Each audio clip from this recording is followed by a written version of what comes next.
Vocês podem achar ruim, podem achar bom. Eu vou querer saber ao final da palestra. Mas está todo mundo sabendo, né? O que aconteceu? Sim, tá certo. Então, resolução CFO 198 de 2019 foi suspensa. E agora, hein? E agora a pergunta é: quem é que manda na sua profissão? É o juiz? É o conselho? Onde eu tenho que apontar isso aqui?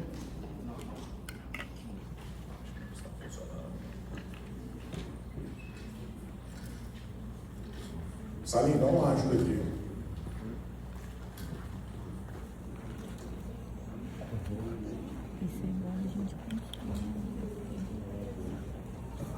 Só funciona na mão do Salim.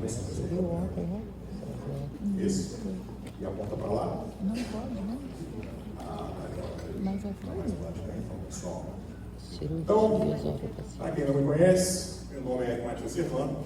Eu sou sócio fundador do meu escritório Serrano Advogados. Sou ex-procurador-geral do Conselho Regional de Odontologia de Minas Gerais, especialista em direito médico odontológico da saúde e direito administrativo também. Tenho uma clínica de estética, agora uma clínica de cirurgias estéticas focada em blefaroplastia. E sou criador de grandes teses com impacto nacional na regulamentação da profissão. Muitos de vocês não sabem, eu fiz aquela denúncia para liberar os descontos na odontologia e os conselhos foram condenados a uma multa que eles já pagaram de R$ 2 milhões. Então, hoje, o desconto está liberado. Trabalhei na parte do antes e depois, fazer pareceres. Primeiro advogado a ajuizar a ação para anular a resolução 230 de 2020, que é até interessante. Nós vamos conversar sobre isso aqui, porque está tendo um duplo pensamento. Na hora que anula uma resolução que é favorável a vocês, vocês acham ruim. Aí, ao contrário, vocês acham ok. Tem um motivo por trás disso. E eu acredito que todo mundo aqui, depois dessa palestra, vai falar assim: faz sentido essa anulação? Na verdade, vai ser bom. Agora, não parece, mas será muito bom para vocês. O que a gente tem que passar aqui hoje para vocês entenderem? Nós vamos passar pelo passado, o presente e o futuro. Desde a lei, o que os tribunais estão decidindo e o principal, o que deve acontecer no futuro e por que será muito bom para vocês. E como vocês têm que se precaver. Primeira coisa, antes de tudo, tem uma coisinha sobre direito chamada hierarquia das normas. Coisinha rápida. Quem manda o que você pode ou não fazer? Gente, deixa eu perguntar para a doutora que ganhou o ingresso no meu sorteio. Já me segue, né, doutora? Então, quem é que manda? O Congresso, o Ministério da Educação, o Conselho, é lei? Quem manda na sua profissão? Conselho Federal, doutora? Não está conseguindo, não. O Conselho não manda na sua profissão no sentido da regulamentação em si. Quem manda é a lei. O Congresso aprova as leis, o Ministério da Educação autoriza e avalia os cursos que formam, aí já chama a atenção de uma coisa. Então, a resolução do Conselho, quando diz assim, resolução 98, ROF tem que ter 500 horas. Tá, mas aí o MEC diz que 400 passa, 360 passa. O Conselho está passando a atribuição do MEC, tem algo errado aí. E o Conselho de Classe, ele faz o quê? Fiscaliza o exercício e a ética, algo de fiscalização, não é algo de normatização da profissão. Aí está a grande diferença. E o que é a pirâmide de Kelsen? No nosso ordenamento jurídico, tem uma hierarquia das normas. Lá em cima está a Constituição, depois as leis e depois as resoluções. Gente, o Conselho faz o quê? Resolução. Resolução é lei? Não, resolução não é lei. Para vocês entenderem, imagine que vocês estão num condomínio de vocês, num prédio. A ata lá, a assembleia, na verdade, o ato constitutivo do condomínio, onde tem todas as normas, seria constar de não ser. A regra geral é, nenhuma norma pode contrariar e ir além daquela que está acima. E o que diz a Lei 5.081? O cirurgião dentista pode praticar todos os atos pertinentes à odontologia. Nenhuma resolução pode dizer o contrário disso. E nós estamos aqui, ilustra presença, doutor Raulino. Doutor, cirurgia estética é pertinente à odontologia? Sim. Todo mundo conhece o doutor Raulino? Então, falar com o trabalho do doutor Raulino. Se ele pode fazer o que ele faz, ele não pode fazer uma cirurgia estética. Nossa, as coisas que ele faz ali, eu fico assim, né? Nem entendo, viu, doutor? O nome do doutor é boa. O negócio que a gente fica, você pode fazer isso, se não puder fazer cirurgia estética, pode fazer mais nada, então faz sentido. Então, se é para proibir tudo. Vamos proibir o Raulino de atender pessoas carentes com deformidades faciais que os médicos nem estão querendo fazer. É isso que tem que ser feito? Porque a lógica do julgamento é essa. Então, nós temos que ter muita atenção ao que está sendo construído. Por que temos a pirâmide de Kelsen? Fundamentada na própria Constituição. Artigo 5º, inciso 2º. Ninguém poderá fazer ou deixar de fazer coisa alguma senão em virtude de lei. Não é escrito em resolução? Não. Lei. E especificamente para profissões, livre exercício de qualquer trabalho ou ofício ou profissão, atendidas às qualificações profissionais que a lei estabeleceu. Não tem nada falando de conselho. E não é o doutor Érico que está falando isso, o Celso Antônio Bandeira de Mello, os maiores administrativistas do Brasil. Ele deixa bem claro, está dizendo naqueles artigos que é em virtude de lei, não é de decreto, não é regulamento, não é resolução, não é putaria nem queijamos. Diz em virtude de lei. Logo, a administração não poderá proibir ou impor comportamento algum a terceiro, salvo se estiver previamente embasado em determinada lei. Parênteses aqui, não tem muito a ver com a palestra, mas para vocês já terem atenção. Já devem ter visto diversas suspensões cautelares do Conselho. O Conselho chega, nem abre o processo ético, para de trabalhar por 30 dias. É ilegal. Por quê? Não tem previsão em lei. Foi criado por uma resolução. Se o Conselho pode criar algo tão grave como uma resolução, ele poderia fazer qualquer coisa. Não precisa de lei, não precisa de Congresso. Então, não pode fazer. E o que a resolução ela pode, o que ela não pode? Detalhar a lei para o seu fiel cumprimento, organizar o funcionamento do próprio Conselho, regimento interno e tudo mais. Disciplinar a ética e a publicidade, com limites ainda, não pode disciplinar de qualquer forma, e definir procedimentos do registro do título. Não é os requisitos do registro. O Conselho, ele registra, ele faz uma análise formal do título. Ele não pode simplesmente chegar e dizer: a resolução a pós-graduação do Murilo ali, de CEF, feita anteriormente à resolução 286 não vale. Peraí, mas o médico não autorizou? O doutor Murilo não sabe fazer a cirurgia certinha? Isso nos outros? Então, é uma coisa errada também. Não pode criar proibição, apear o campo que a lei não criou, exigir formação além da lei e interferir no que é o médico. E agora, indo para o passado. Se quiser entender bem já essa parte, acredito agora que minha colega já sabe. Não é o conselho, hein, doutora? É a lei. Então, voltando aí no passado, temos já aí mais 60 anos da Lei 5.081 de 66, que eu já disse para vocês. Artigo 6º, inciso 1º. Compete ao cirurgião dentista praticar todos os atos pertinentes à odontologia decorrentes de conhecimento adquirido em curso regular ou em curso de pós-graduação. Deixa eu perguntar aqui para a bancada de assustado que não quer responder.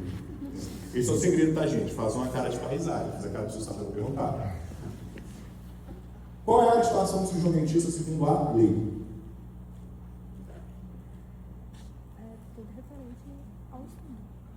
Primeira pessoa que eu pergunto e acerta. Vou só complementar disso, tudo referente ao estudo. O que o pessoal responde? Cabeça e pescoço. Ocioide, do cabelo, tragos atragos, de acordo com a resolução 176, mas eu pergunto de acordo com a lei. A lei não faz essa distinção, ela faz atos pertinentes à odontologia, conhecimento, de curso regular, pós-graduação. Então, se está ensinando algo aqui no FMG, pertinente à odontologia, ok, está na área de atuação. E por que eu digo que essa lei é a melhor lei das profissões? Aonde as pessoas criticam é aonde que ela realmente é valiosa. O pessoal diz assim, mas a lei não lista quais são os procedimentos, e não sei o que, então tinha que listar. Gente, a lei é de 1966. De lá para cá, quantos novos procedimentos surgiram? Então, todo ano ia ter que alterar a lei? A lei tem que ser aberta mesmo. E ela é aberta, mas ao mesmo tempo ela é responsável. Fazer uma cirurgia no pé é pertinente? Não, então se você adquirir esse conhecimento de cirurgia no pé, no curso de graduação, pós-graduação, vai ser possível de fazer? Não, porque não é pertinente.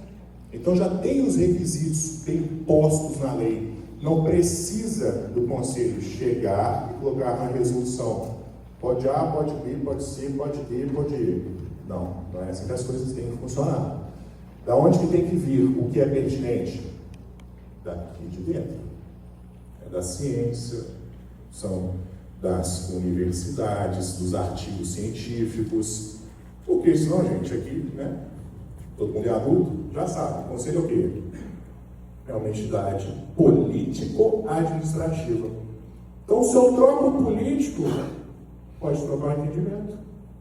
Além de segurança que vocês viram, eu não sei se vocês já pararam para pensar que se vocês defendem que é o conselho que manda na produção de vocês, então no dia que nomear lá um presidente do CFO que é totalmente contrário à vossa cirurgia estética, ele revoga tudo. E aí vocês não podem fazer? Tem que ter uma barreira, e a lei já traz essa barreira.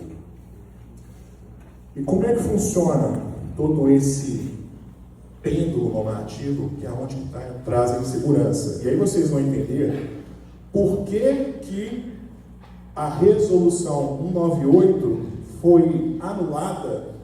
Eu até falei antes que ela seria, por conta de tudo isso aqui. Começa onde, gente? Na verdade, já em 2005. 1998, 1999, juntou o Conselho Federal de Medicina, o Conselho e o CFO. O que estava acontecendo na época? Os bulbomaxilos estavam entrando nos hospitais e eles viram que o bulbomaxilo estava fazendo cirurgia muito boa. Aí falaram, olha, o hospital é nosso. Então a gente quer uma regrinha. Vocês entram, mas não pode fazer cirurgia estética. Começou ali um acordo de cavalheiros que virou uma resolução conjunta dizendo, bulbo não pode fazer cirurgia estética. Ok. E lembrando, vocês não devem ter visto o julgamento, mas são desembargadores na casa dos seus 50 anos, provavelmente nunca fizeram estética com um cirurgião dentista. Gente, eles são humanos também, não é máquina. Então ele tem um pré-conceito. Ele já foi no cirurgião dentista, ele não sabe o que é um bulbomaxilo. A desembargadora disse que a área de atuação do cirurgião dentista é só bucal. Porque é uma visão que ela tem muito ultrapassada e que é reforçada por conta disso.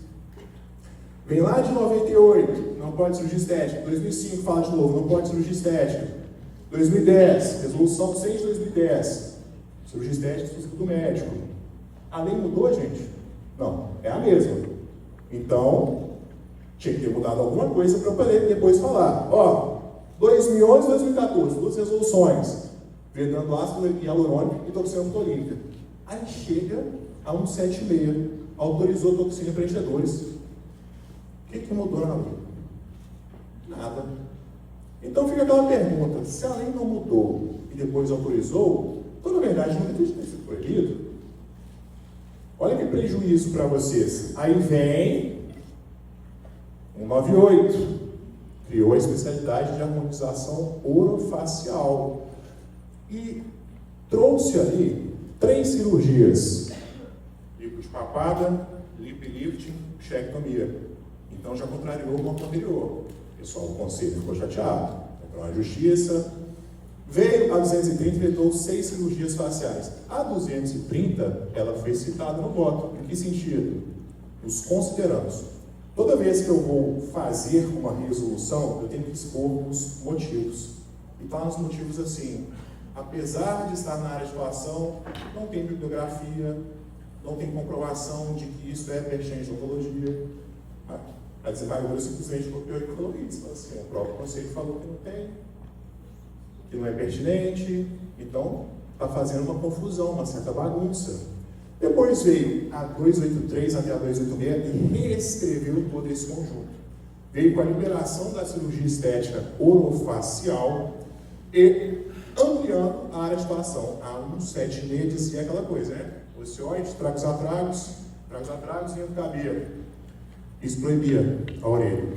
Esse era o fundamento do pessoal. Agora virou cabeça e pescoço, e aí pode os procedimentos cabeça e pescoço, desde que seja cirurgião estético orofacial, que tem 1 milhão de requisitos para ter, 3 anos de PUC, 3 anos de ROF, e...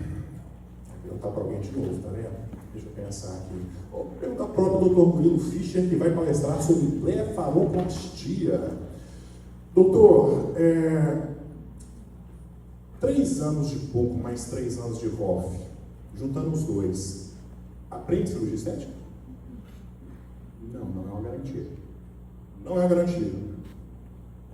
E se a pessoa fizer uma pós-graduação validada pelo MEC, mas anterior? Aí ela aprendeu cirurgia estética? Então está contraditório. Eu estranhei muito. Eu pego um pouco mais ROF e aí eu viro cirurgia estética? Da onde que foi esse fundamento? Por que excluir pessoas que fizeram a pós-graduação anteriormente à resolução? As pessoas que realmente conseguem comprovar de acordo com a lei que adquiriram conhecimento. Ou pessoas que fizeram PUC maxilo focada também. Tem muita PUC maxilo que já ensina os procedimentos. Então, ficou nessa de proíbe, libera, proíbe, libera, aí depois vem decisão judicial, e vocês ficam sem saber. Eu que sou advogado, tenho dificuldade, só trabalho com isso, para entender essa confusão toda.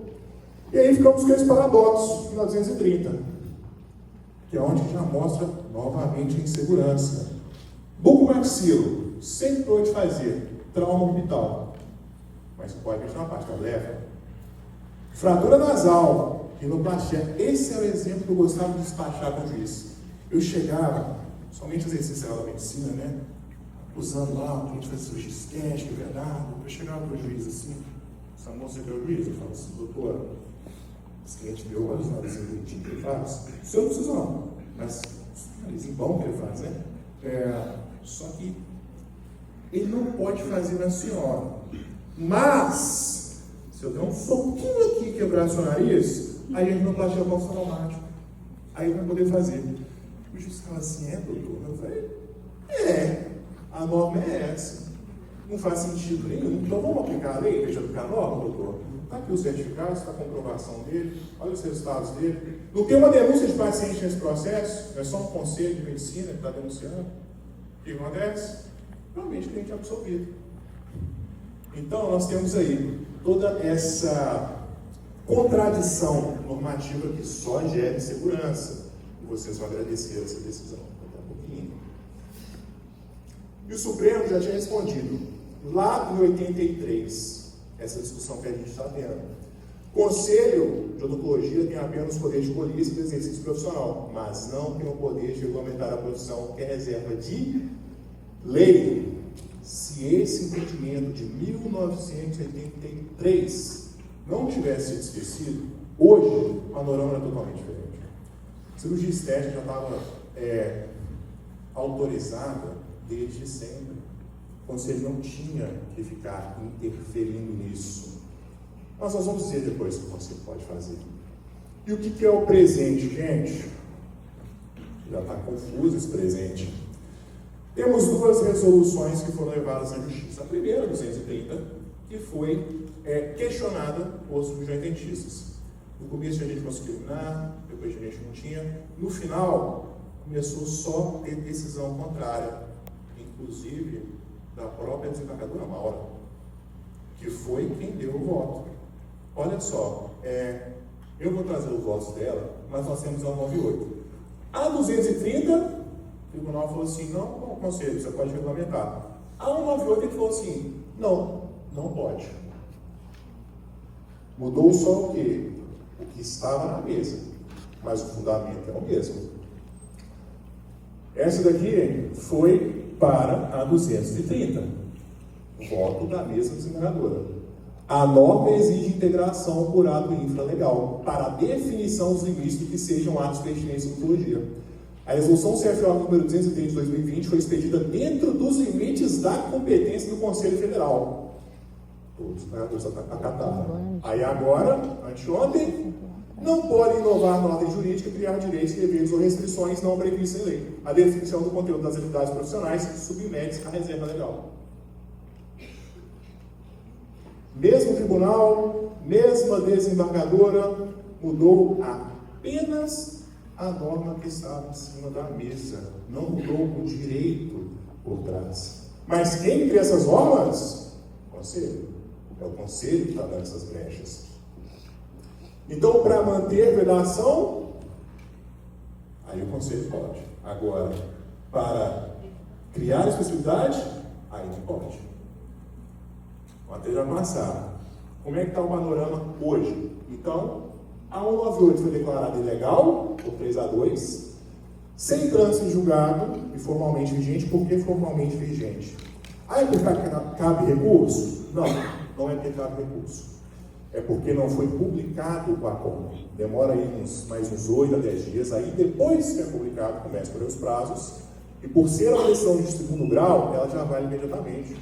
Publicou no Diário Oficial, a 198, ela não existe mais. Mas aí vocês perguntam, então quer dizer que o dentista não vai poder fazer ROF? Vai sim. Nós vamos entender o porquê. A 230 ficou nessa confusão, teve mais ações sobre a 230, teve umas que foram suspensas, e tivemos aí as regras reescritas pela 283 e a 286, como eu já disse para vocês. E está chegando também nas cortes superiores. Daqui para cima é o que? STJ e STF. E tem muita gente falando, o conselho vai virar isso daí. A gente tem que olhar para o entendimento do tribunal. O Superior Tribunal Federal, julgando ali casos de psicologia muito recentemente, uma ação direta de inconstitucionalidade, disse que competência normativa do Conselho é secundária, instrumental e restritiva. Esclarecendo, é só para o fiel cumprimento da lei, não pode aumentar nem diminuir. Não pode inovar na ordem jurídica, criando direitos, deveres ou restrições não previstas em lei. O mesmo entendimento desde aquele julgamento de 1983, e que é de fato o julgamento, o entendimento correto. Por isso que eu concordo com aquela decisão quanto à análise da legalidade da forma, quanto ao mérito não. Quando ela tenta dizer que cirurgião dentista não era a situação, ela não é perita para isso, não teve um perito no processo, ela se baseou em informações que só o Conselho de Medicina trouxe. Então, ela está errada. Agora, dizer que o Conselho não poderia ter criado aquela resolução ao 98, teoricamente está correto. Infelizmente ou felizmente. CAD também, a mesma coisa. Então, o judiciário vai manter, vai reverter. Gente, lá no CAD também já teve o mesmo problema. Em 2021, quando o CFO disse que egressos de graduação feitas à distância não serão inscritos no Conselho. Denunciaram no CAD, Conselho Administrativo de Defesa Econômica, e o CAD disse que negativo, Conselho. Muito nobre o que você quer fazer, mas não é competência sua. Se o MEC autorizou, você está interferindo no mercado. E o próprio Conselho, naquela época, mandou ofício para todos os conselhos regionais, dizendo que, tanto quanto a graduação quanto a pós-graduação, se chegou o título, registre. E eu sei que tem muita gente que manda mensagem falando assim, nossa, Érico, foi registrar meu título de ROF falaram que não tinha o requisito da linha XYZ da resolução 98. Aí o professor fez manda para o conselho, fala assim, conselho, vai querer receber a multa agora ou depois de aprovar? Você pode decidir, porque você está acompanhando coisa que já transitou em julgado e não volta mais. Então essas normas de conselho estão fadadas à anulação, seja hoje, seja amanhã ou daqui a 5, 10 anos. E eu costumo dizer, os advogados vêm conversar comigo, às vezes eu falo, peço consultoria, e às vezes eu vejo assim, somente, né, eu já não sou tão jovem assim, chega uma pessoa mais jovem, quer correr muito rápido, eu pergunto, você vai ser advogado até quando? A pessoa reflete que é o resto da vida, né? Então, vamos pensar na segurança jurídica, na caminhada, a mesma coisa. Por que é importante que a gente se atenha aos princípios constitucionais, que a coisa seja feita corrigida, seja feita certa agora, justamente para dar segurança jurídica para vocês daqui a 10 anos. Porque daqui a 10 anos vocês continuam sendo cirurgiões dentistas. Vamos resolver o problema agora, de forma errada, imediata. Vai cair. Vai cair e era bom já ter feito a solução correta. Então, o ensino, ele pertence a quem? MEC autoriza, o conselho não pode negar os títulos, e curso livre nem precisa de autorização. O que a 286 diz? Para dar um curso livre, você tem que ser especialista em self, e todos os alunos têm que ser especialistas em self. Já está restringindo. Para vocês aprenderem, para vocês ensinarem, com base em algo que não está em lei alguma. Vai cair? Vai. Não cair? Manda mensagem. Um dia eu falo assim, você é mentiroso. Aí eu faço uma espera, não terminou ainda. E o que vem no lugar, esse futuro maravilhoso, que é para onde que o conselho, ele não vai querer o início, mas ele vai ser obrigado a caminhar nesse sentido. O que vai ser encerrado? Sobre resolução que cria esses procedimentos. O que vem no lugar? Lei, ciência e formação como régua. Lei 51, peixinho em odontologia, curso regular de graduação e pós-graduação. Então, como que eu tenho que fundamentar que os procedimentos que o Raulino faz são legais? Com base na formação do Raulino, na lei e artigos. Consenso científico sobre o tema, dizendo que, sim, o Raulino pode fazer.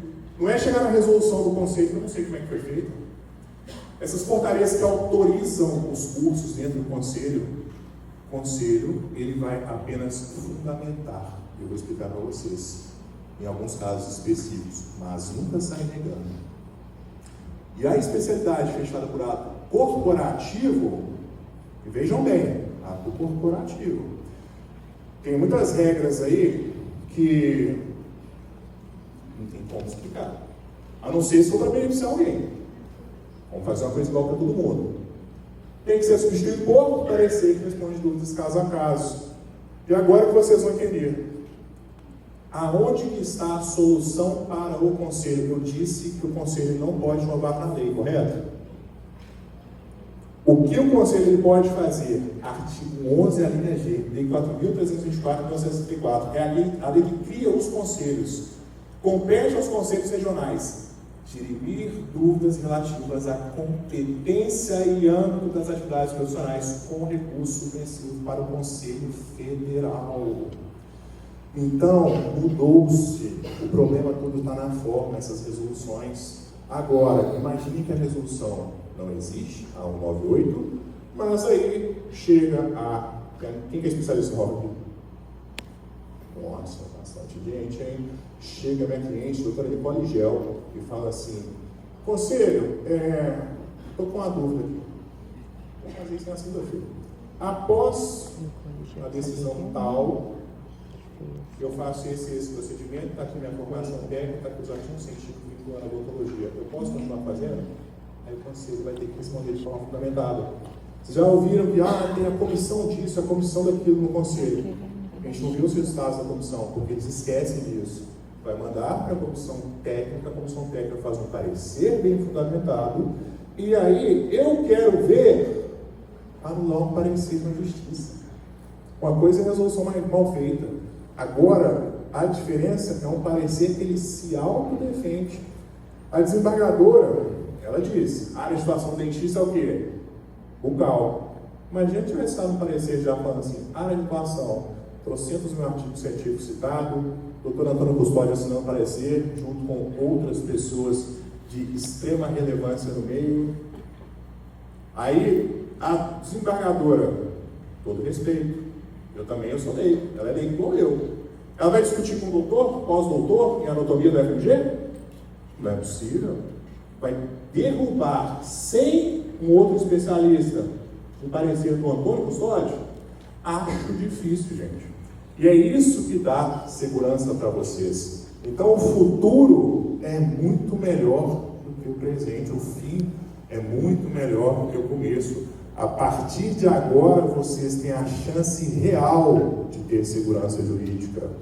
Por isso que vocês vão poder continuar fazendo harmonização facial, porque são atos diferentes. Eu disse, eu concordo com essa decisão quanto à forma. Agora é uma nova forma. Aí eu quero ver. Não tem previsão legal para o Conselho normatizar, mas tem previsão legal para ele dirimir dúvida. E é tão interessante que ainda tem uma camada maior de segurança jurídica. Faço uma pergunta no meu conselho, e aí o Conselho do Paraná respondeu diferente. O dono do Paraná é a mesa aqui de Minas. Cabe recurso para efeito suspensivo. Eu chego e falo assim, olha, Paraná respondeu diferente de Minas. Conselho Federal diz que está certo.